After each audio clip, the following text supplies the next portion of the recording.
Hi guys, and welcome to my third critical reflection video. Within this video, I'm going to be answering the question, how did your production skills develop through this project? Within this project, I learned various different design tools, was forced to manage my time, and became familiar with conducting several different types of research. For the skills that I learned, for design tools, I learned to use both Photoshop and InDesign, and has also learned how to appeal to my audience. Through this, I was able to learn which elements worked best within a magazine. I found that callouts and cutting out images to catch the reader's attention was the most effective since it caught the reader's attention the most. I also found using various different fonts and different colors was also very effective since it also grabbed the reader's attention. I was also needed to learn how to become a self-starter. I also needed to learn how to become a self-starter. I needed to learn how to manage my time well, and I was forced to tell myself when to write each blog since there was no set deadline for each blog. I really had to rely on myself when learning different tools as well. So this entire process, I kind of needed to get myself rolling and needed to get wait. For this entire process, I really needed to get myself to get the ball rolling.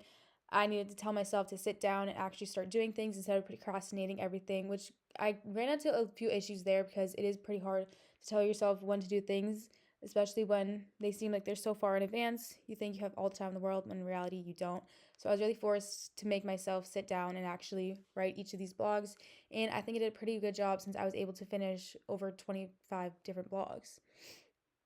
For research, I needed to learn all about different magazines since I hadn't really picked up a magazine since I was younger, making collages.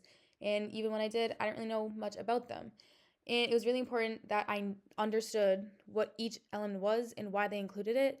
Because if I didn't know that, then I wouldn't be able to incorporate it correctly into my magazine and it just wouldn't look right.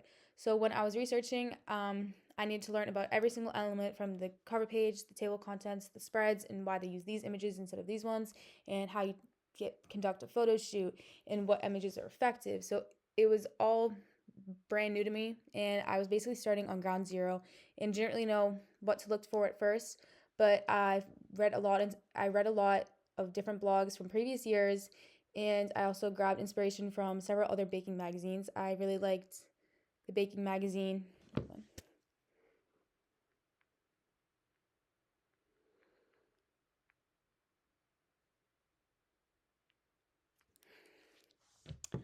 I drew a lot of inspiration from several other different magazines. I really found that the Bake from Scratch magazine was very helpful when I was learning different elements because they do very well within their magazines. I also got a lot of inspiration from the Baking from Scratch magazine since they have so many editions and issues, and because they set up a lot of their magazines very professionally and very well, and I definitely drew a lot of inspiration from there and researched them a ton.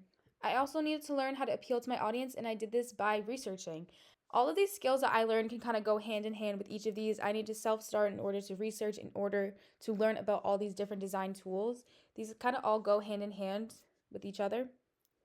But when learning to appeal to my audience, I noticed that in order to kind of get someone who wants baking, who wants to learn about baking, you kind of need to put more baking elements on the front of the cover using different words like sweet desserts and putting pictures of sweet desserts, and also pulling images or pulling colors from that dessert you have made on the cover to kind of catch the reader's attention.